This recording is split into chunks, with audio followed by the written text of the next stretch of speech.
Hello and welcome to the Financial Wellness Hour. I am your host, Hirsch Serman, and I'm so happy to have you join us today on WGSN-DB, the Going Solo Network. This show is for those wanting to learn more about creating financial wellness, and we're going to be taking different life cycles, and we're going to explore them both financially and emotionally, because personal finances are usually not about the money, but rather more about the emotions associated with your finances. And the healthier we are emotionally, the better prepared we are to make sound financial decisions. We're going to speak somewhat broadly today, but we'd love to hear from you and make it more relevant. So please reach out to me through my website, and that is lifecycle.financial. Again, lifecycle.financial. And you can post your comments or questions there, or you can add them to Facebook, YouTube, or any of the other platforms that you might be listening to. And talking about questions, a question that many people ask is, now that I'm divorced, what happens? Where do we go? What's next? How do I live this new life? And in my experience, the sooner you start preparing for life after divorce, the better. So you may be asking, how and when do we get ready for this new life? So since we're in the holiday season and many people go to holiday parties, I'm going to try to make an analogy to that. Although people, and I'm not saying this, by the way, that getting divorced is a holiday party. I don't want to give the wrong impression, although some people do throw divorce parties. What I'm actually saying here is you wouldn't wait for all your guests to arrive and then start putting out the food and start preparing the meal and start preparing and planning for your party. You would do it well before. And that's the same when you're getting divorced, and that means that you would want to prepare for after your divorce during the process of getting divorced so that you can hit the ground running, so to speak. Jill Kaufman is our guide today, and we are going to be speaking about getting divorced, steps to thriving. Jill is a divorce coach, a therapist, a co-parenting expert, an author, an advocate, a connector, and so much more. I don't know how many business cards you carry, because those do not all fit on one, Jill. But one of the things I really like is that you work with your clients to help them navigate the challenges of divorce with clarity so they come out stronger. It's more than getting through the divorce and maybe getting some of the things you want. And I think that is such a valuable ability to attain through the process and the lessons you learn for the rest of your life going through the process that way. Jill, I'm excited to have you back on the show. I really appreciate you joining us. Thank you. Welcome. Thank you, Hirsch. It's so great to be with you. One of the things that I think speaks louder than anything is personal experience and the work that you do with people. And so I'm going to ask if you can share a little bit about your background so everybody can understand where your passion comes from and why you do what you do. Absolutely. So I was a therapist. I was working with lots of different populations. And then in 2012, I went through my own awful divorce. And, it changes you.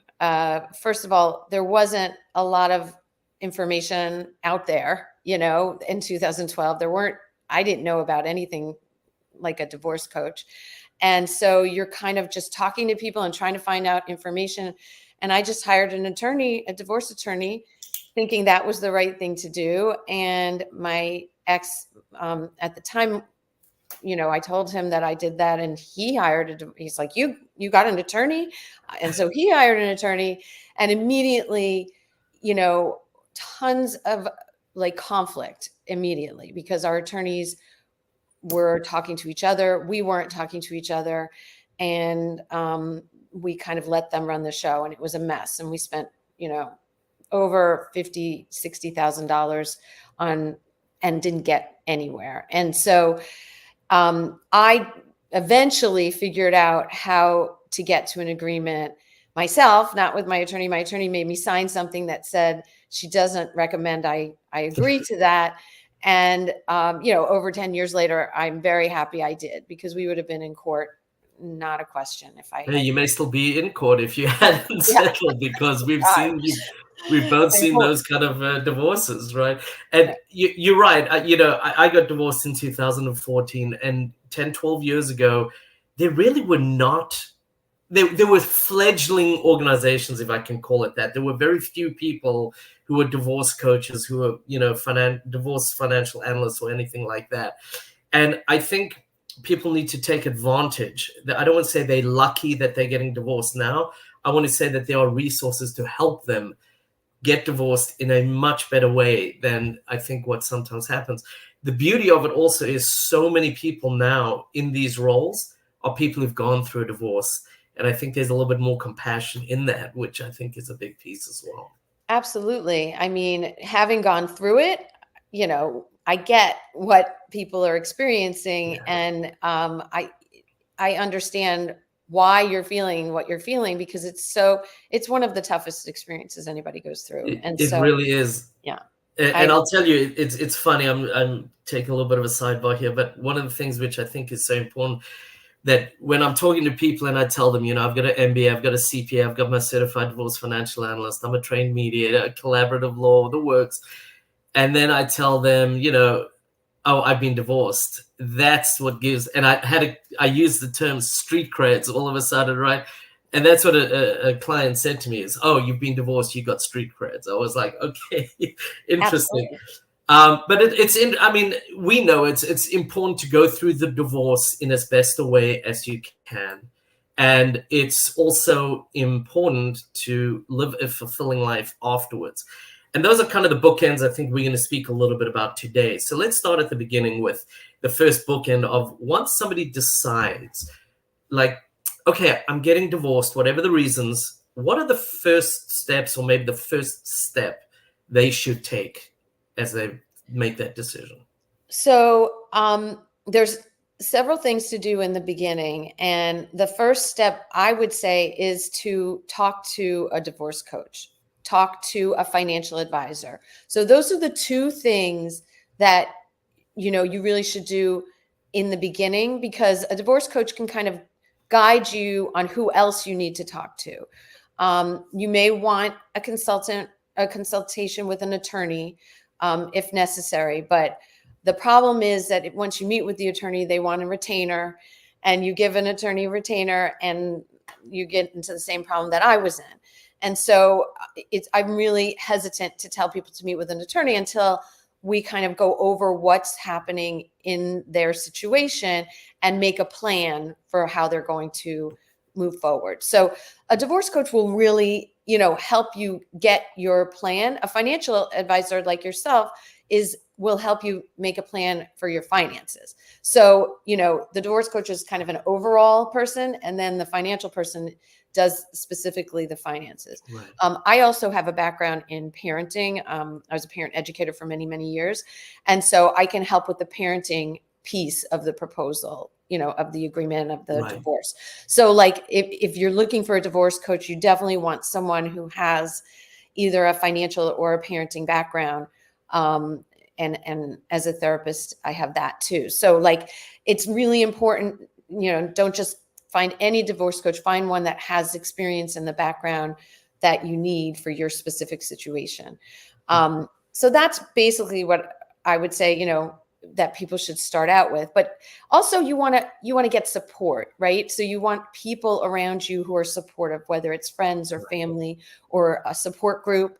I run a group coaching program, which is somewhat of a support group. There's plenty of free support groups out there for people going through divorce. So you want to get to a place where, you feel not just totally overwhelmed and lost, because that's what you're feeling when you're going through this and you don't know where to start. That's why divorce attorneys are so easy to they'll take your money and they'll tell you what to do, but that's not necessarily the best thing. I want to just also say, I think the way I describe it, and I'm trying to add to what you're saying here, is I almost tell people you need two teams. You need your professional team and you need your emotional support team.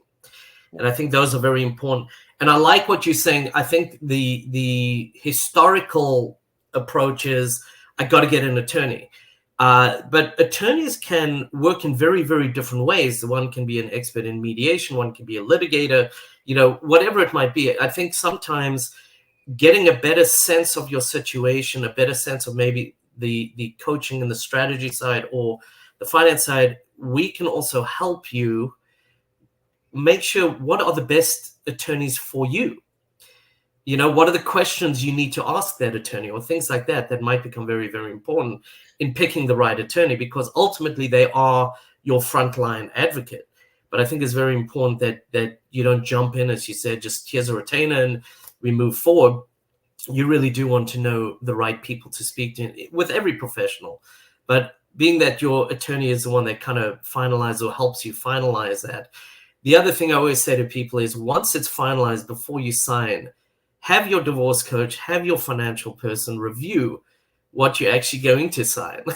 I think that becomes a very important thing as well. I've run into pieces where they've had to force the sale of a house because the way it was set up in a settlement agreement was never going to be able to happen, or they were going to trigger taxes or something like that. And I'm sure you've seen that, whether it's on the parenting side or whatever else as well, which I think becomes a big thing that they need to know upfront, or that this could be a challenge and why.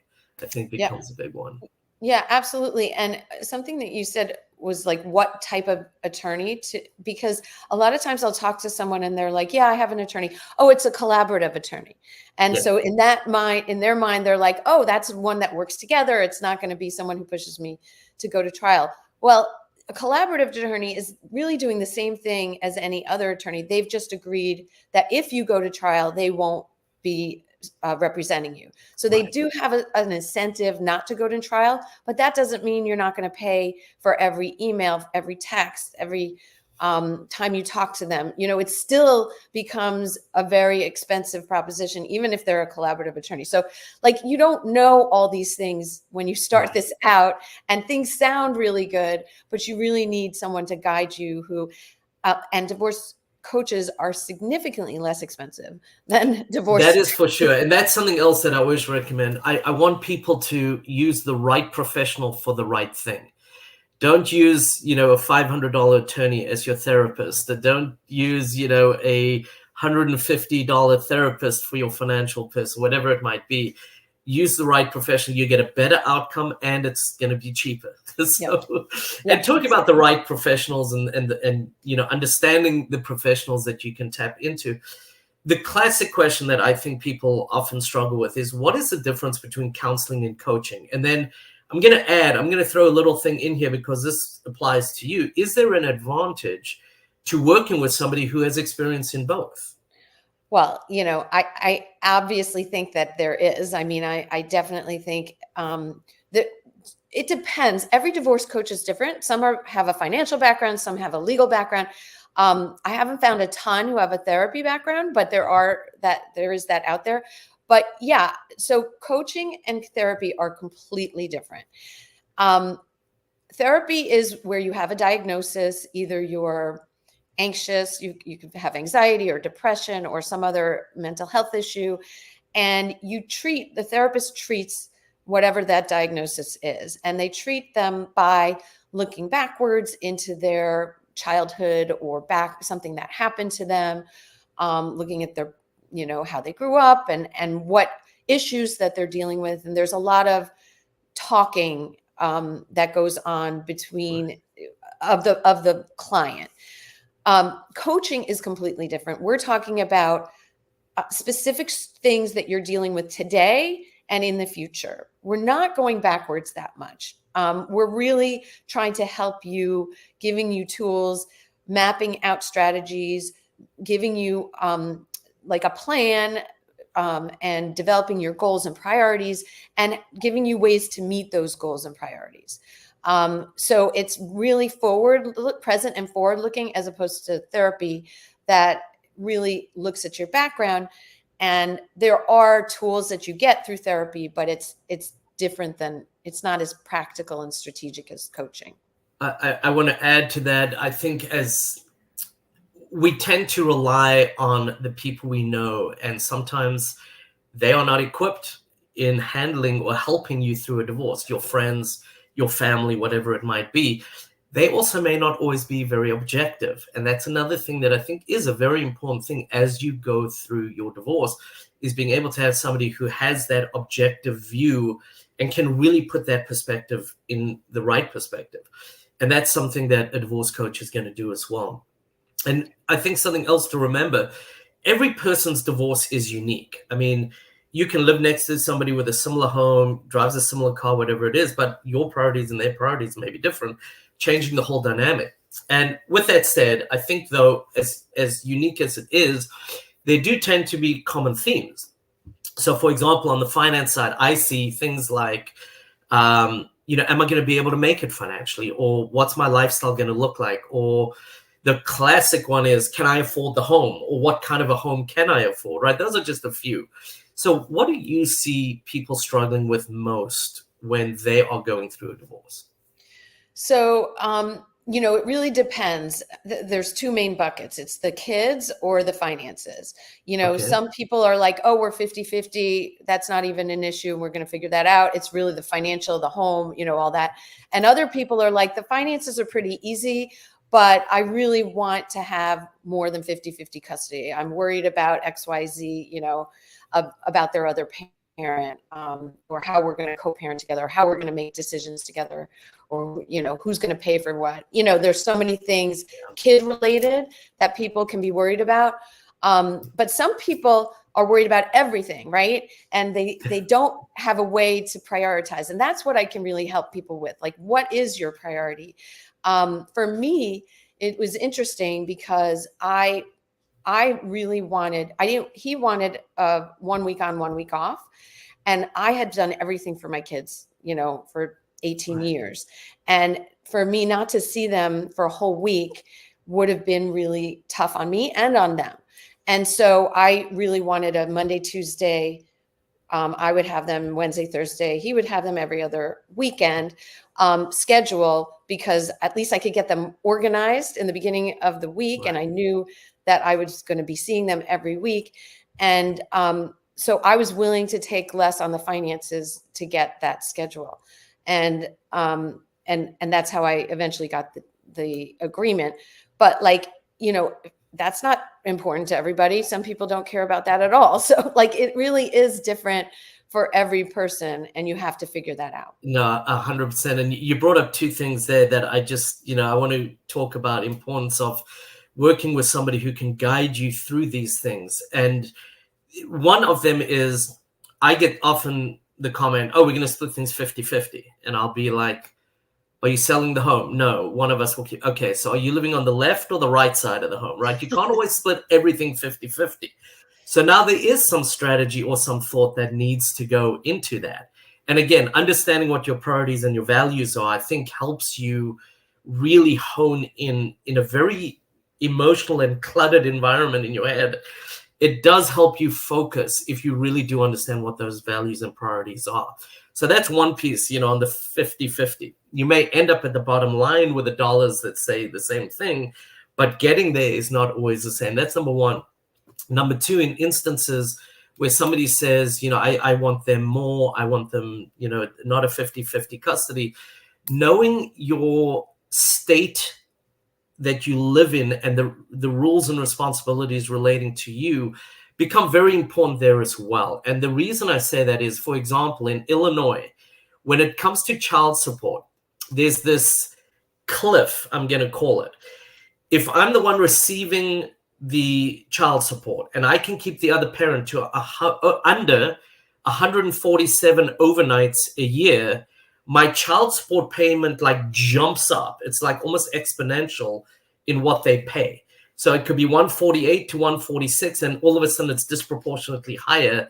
So understanding your situation, understanding the rules that you're in is very, very important. I had a client that said, I'm going to get, legally separated.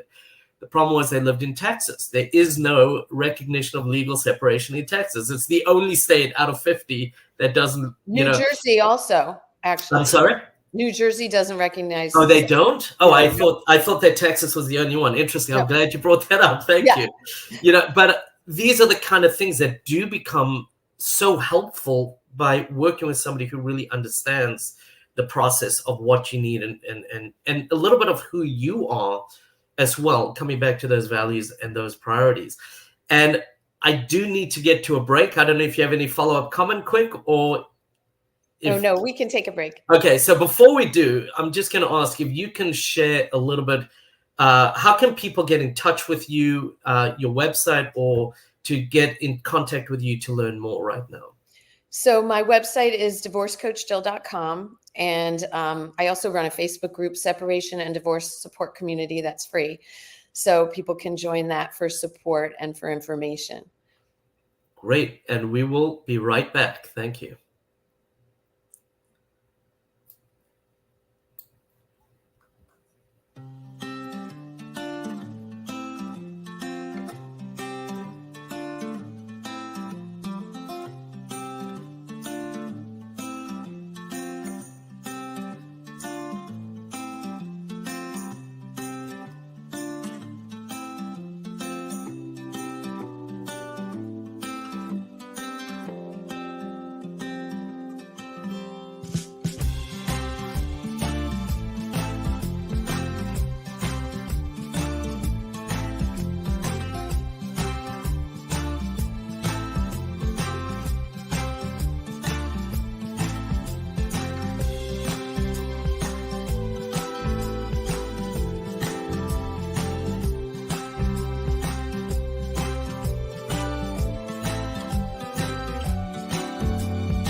Hi, I'm John Thomas. I want to share with you a professional products and services directory we call Going Solo Directory. And you need to check this out. If you want exposure to your business or are seeking professional product or services, this directory has it all. And that membership, for the many special features, you get the benefit of a worldwide exposure with a 40-minute video interview on an international business show showcase. All this for just one low annual fee. For more information, contact GoingSoloDirectory.com.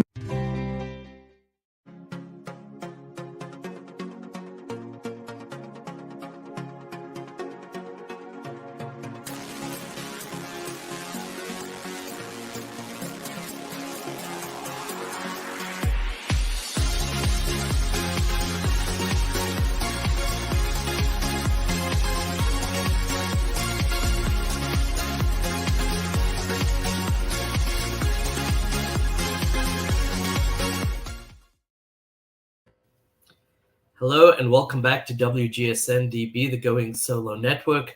This is the Financial Wellness Hour. I am Hirsch Serman, your host, and we have Jill Kaufman today. We are speaking about getting divorced, steps to thriving. And quite honestly, divorce is a tough one. As you said before, it's one of the hardest things people ever go through. There's emotions running rampant all over your body, in your head. The thoughts, you're not at your best, you're not always sleeping well. So having a guide, having somebody to work with you to not just prepare you and get you through that divorce, which is important, but thinking as you're going about life beyond is so important. And I do want to cover a few of the things. I don't think I wrote them all down, didn't get them all, but we covered a lot of stuff in 20 minutes. So you did share about your background and the difficult divorce that you went through. And sometimes as you went through, making a decision to say, I know I could get a little bit more of whatever it is, but it's worth it for me not to put all of this behind me to move on with my life, I think is a big one that people sometimes forget. I tell people all the time, emotions can be the most expensive part of your divorce. Getting every dollar, getting that chunk of flesh, getting the I'm right, whatever it might be, can cost you way, way more than it's worth and not always get you what you want. We spoke a little bit about the first couple things to do. The historic thing, I think maybe because the only professional at one point really was an attorney, is not necessarily the first contact you want to make. Speaking to a divorce coach, speaking to somebody, a CDFA, about your finances might be the first thing. Preparing for divorce, both through the process and beyond. We spoke about counseling versus coaching and how important it can be having somebody who has had both.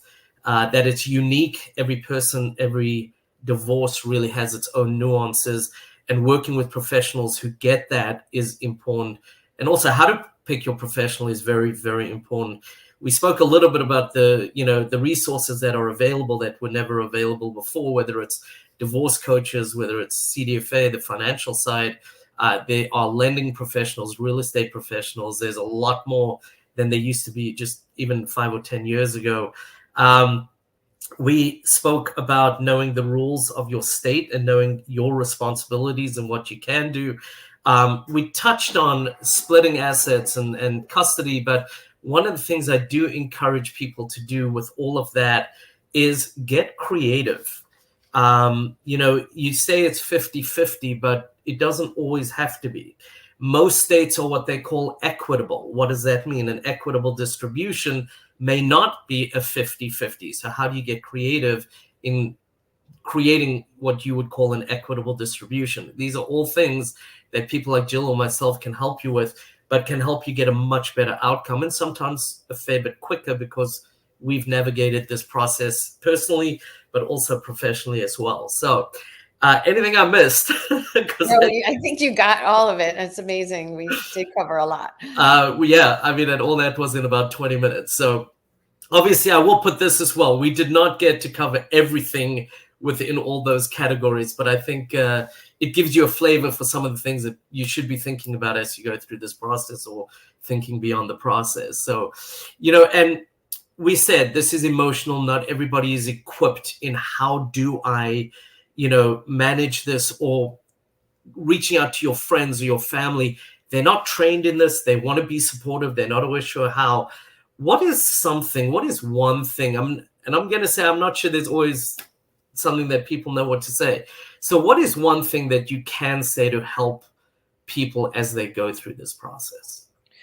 So if you have a friend who's going through it, the best thing is to ask them, how can I help? Because everybody's got advice. And like you said, they're not professionals. And so the advice, I would not give a ton of advice. I would, you need friends who listen and who empathize and are there for you no matter what you decide. But once they start giving advice, if they're not a professional, then I would say, thank you, but I'll ask my professionals for that. Well, I also, I love that you say that, because what you are saying is, whether you're giving advice or you asking that question, how can I help? You're putting out the same idea of, I'm here for you. I'm here to support you. The one, I think, maybe more supportive than the other, because I may not hit your needs, right? Is the other piece to that. So I love that. I think being able to show you're supportive, but in the way that the person who's struggling is supportive, I think becomes a very important piece of that. Right, exactly. And, everybody struggles with different things, right? Some people didn't want the divorce, so they're really hurt and they're sad and they're healing in that way. Another person, has been thinking about divorce for years, so they're farther along on that, healing journey, and maybe they just want you to go out with them for a drink, there's so everybody needs something different. And so it's really important to get the support that you specifically need. I love that. That's great. So what are some ideas or ways that you work with people in the divorce process to help them, whether it's working through the divorce, envisioning their lives and preparing for beyond?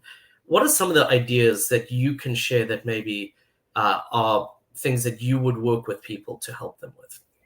Sure. So I have this group, and I love the idea of a group, because you get really, I always wanted that, like other people who were going through divorce. When I was going through it, I felt so alone. I felt like I had a big D on my forehead, like I'm going through this and nobody else is. So being with other people who are going through it is really powerful and healing, I think.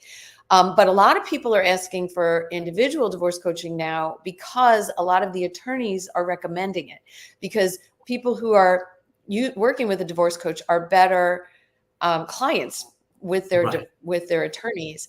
And so it's interesting. A lot of people now are preferring individual divorce coaching, but you can get both. You can get individual and group. I think that each one is important. So when you're doing individual coaching, you're really going to have that one-on-one time to establish what is important to you, developing your goals, and also have a plan. Okay, so we need to get a handle on our finances. What do we need to organize them and, gather information so that you can work with a financial advisor or you can know what you have. And I loved what you said, Hirsch, about being creative, because that is one thing that I really encourage my clients to do. Yeah. Yes, there's a 401k and maybe other assets, but you don't have to split the 401k. One person, if you don't want to do a quadro, you don't have to pay for it, so not everybody knows what a quadro is, but you have to pay in order to split the 401k. And if you don't have to split it, if you both have them and one's a little bit different in value, you can have another asset to replace what you're not getting if you had split them. There are little things like that people don't know and don't think about, and we can really help them understand, what are all your options, and what do we think are your best options, but it's really up to them to make the decision. But laying out all their options for the finances, for the parenting. Like I have had clients kids who have ADHD, and it's not really good for them to go back and forth too much with their parents, from one parent to another. They'll forget things and they'll be stressed out. So I'm like, well, if you don't want to do a whole week on, whole week off, you can do, Sunday night to Thursday and then Thursday to Monday, or, there's so many different options. You can give one parent more time in the summer. You can, I've seen clients who don't live near each other do 2 weeks with one parent, 2 weeks with another, there's so many different ways that you can do this that you would never really think about. And I also encourage parents to pick up and drop off at school so they don't have to always negotiate with the other parent and have one parent be late. There's things like that you really want in your agreement. And that can be a tough one, when they started dating somebody else and you're still not quite over it all, and it's much better to be removed. And yes, the school drop-off is a great idea. I think the other piece to this is, and I'm sure you've heard this, I've had clients say to me more than once, "Oh, you can do that?" Right. So when you think about that, right? Yes, there's a lot of things that you can do that are kind of in the parameters of the law, if you can put it that way. Not that either one of us are lawyers, but we've worked enough to know where to, to step in and step out. But I think those are the kind of things that make it more fulfilling as you go forward, because it's really more in line with what you want, whether it's your priorities, your values, making life easier for you, separating and untethering a little bit more, whatever it might be. I think these are the kind of things that we can help suggest as people are moving forward with it. Yeah. And for example, people think that things are important. I just got an email this morning she said that he wanted the couch and the table, and I didn't think he should get that, and he wants to go to arbitration over that. And I said, there is no reason to go to arbitration over a couch and a table. I mean, that is absurd, so you get caught up in this when you're going through it, and you can't, really understand what's important because you think you're getting taken advantage of, or you think it's not fair. And you really need someone to tell you that, oh, no, that is absolutely not worth it to go to arbitration over. And the cost of arbitration would be the equivalent of 2 tables, 2 chairs, brand new, and you've still got the old ones. So yes, exactly. And I mean, clearly we've covered a breadth of topics in this. And, I've heard it said that everybody has a book in them. Well, you have more than a book in them. You've actually published your book. So I'm going to ask, can you share a little bit, maybe some of the highlights of the book, but also maybe even more importantly, some of the key takeaways that people can think about, because it is important, reading a book is one thing, having the takeaways and really absorbing those is so much better. Yeah, I mean, my book is a little bit of a workbook, so it's really easy to read and get through. And I know when you're going through divorce, you don't want to sit there and read, chapter after chapter of just words. So there's a journal entries. So it gives you some prompts on how to heal. The beginning of the book, it's called "I'm Getting Divorced Now What?" And in the beginning, it's how to process all the emotions. So there's some journal prompts on how to think about your, what's going on and to process what's happening to you so that you can, think clearly as you go through this. And then the second chapter is about building up back your self-confidence. Because I know when I was going through it, I didn't even know who I was anymore. You're in a marriage, you're dealing with young kids, and you just completely put yourself aside and you focus on the family and everything else. And when you're going through divorce, it's such an opportunity for you to remember who you were and what makes you happy. And that's all my second chapter. It's really long. And it's all about kind of remembering what that was before you got married, which could be a long, for me, it was 20 years. And, what it was, I remember skiing was the big thing that I did that I totally gave up when I got married. And, as I went through my divorce, I said, I want to do this. I want to have this as part of my life. And I really put that into my life. So that's like the second chapter, and really building up who you are and knowing who you are. And then developing your goals and priorities and, how to figure that out. And then it's co-parenting peacefully, because a lot of my clients are co-parenting with someone who is difficult or high conflict. And so I give you some techniques and tools, really, really helpful tools on how to communicate with people who are difficult. And that's really helpful. And avoiding mistakes. I have a whole chapter on avoiding mistakes. That's big, because sometimes you can't take them back. Yeah. And by the way, my first blog I ever wrote was called, I think you know this already, but was called Divorce is Awesome, right? And everyone's like, you can't call it that. So I changed the name. But it was exactly your second chapter. It was like, I think it was your second chapter in reconnecting with who you are. And it's exactly what I said. Like, my life had died this horrible death.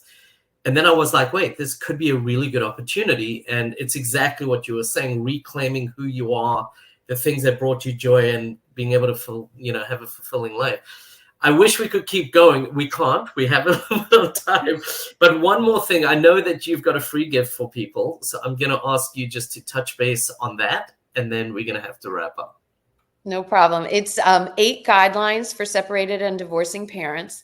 And it really just goes into how to protect your children.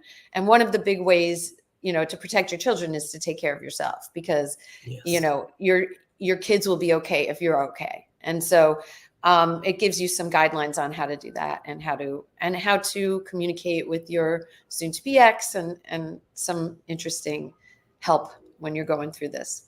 Wonderful. And I think those are, sometimes it's the small pointers that make a big difference. So I encourage everybody to reach out. Jill, how can they actually reach you? And then we will wrap up after that. So my website's the best way, divorcecoachjill.com. You can also join my Facebook group, Separation and Divorce Support Community, and you get tons of information and support there. Wonderful. And I really appreciate you joining. I really appreciate what you do, because not everybody can handle working with a difficult clientele, and yours sometimes are on the higher end of that difficult. So I appreciate it. I do encourage everybody to reach out to Jill. Go to her website. You'll see some great things. Take advantage of that free gift that she has just shared. And I think that you will be very, very pleasantly surprised with the information and the things that practically you can put into place right away. I think those are all important. I am Hirsch Serman, your host for the Financial Wellness Hour, and I appreciate you joining us. Please reach out to me through my website. It is lifecycle.financial. Again, lifecycle.financial. And you can reach out to me with questions, or if you didn't catch Jill's, you can ask me to put you in touch with her as well. And thank you, CC Schatz, for putting everything together on the back end. Happy birthday for last week, CC. And I look forward to everybody joining me on my next show, and have a great week. Thank you for joining us.